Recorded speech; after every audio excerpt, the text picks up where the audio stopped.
ఒక నిజమైనటువంటి నిబద్ధతతో కూడినటువంటి 72 గంటల నిరాహార దీక్షను నేను చేయబోతా ఉన్నాను. హైదరాబాద్లో 4, 5, 6 తారీఖున, ఆగస్టు 4, 5, 6 తారీఖున నేను ఇదివరకు ఎట్లా అయితే అంబేద్కర్ విగ్రహ సాధన కోసం 72 గంటల నిరాహార దీక్ష చేశానో, బీసీ బిల్లు సాధన కోసం కూడా రాష్ట్ర కేంద్ర ప్రభుత్వాలపై ఒత్తిడి పెంచడానికి, మన తెలంగాణ రాష్ట్రంలో బీసీ బిడ్డలకు ఎంత అవసరం ఉంది బీసీ బిల్లు అనేటటువంటి అంశాలని ప్రపంచానికి తెలియజెప్పడానికి తెలంగాణ జాగృతి అధ్యక్షురాలుగా, తెలంగాణ బిడ్డగా, ఒక సోదరిగా నేను నిరాహార దీక్ష 72 గంటలది 4, 5, 6 ఆగస్టు నాడు చేయబోతా ఉన్నాను.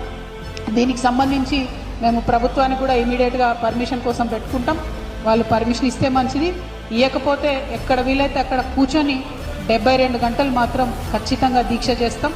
నాకున్న కాన్ఫిడెన్స్, నాకున్న విశ్వాసం ఏంటంటే అంబేద్కర్ విగ్రహం సాధించడానికి ఉమ్మడి ఆంధ్రప్రదేశ్లో 72 గంటలు నేను నిరాహార దీక్ష చేసిన.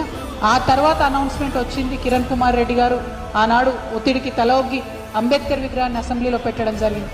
అదే పంతాను, అదే గాంధేయవాదాన్ని, అదే ప్రజాస్వామిక పరిధిలో మేము నిరసన తెలియజేస్తాం, అవసరాన్ని తెలియజేస్తాం. బీసీ బిల్లు ఎందుకు రావాలన్న అవసరాన్ని, మా నిబద్ధతను ప్రపంచానికి చాటుతామని ఈ సందర్భంగా మీ అందరికీ కూడా నేను తెలియజేస్తూ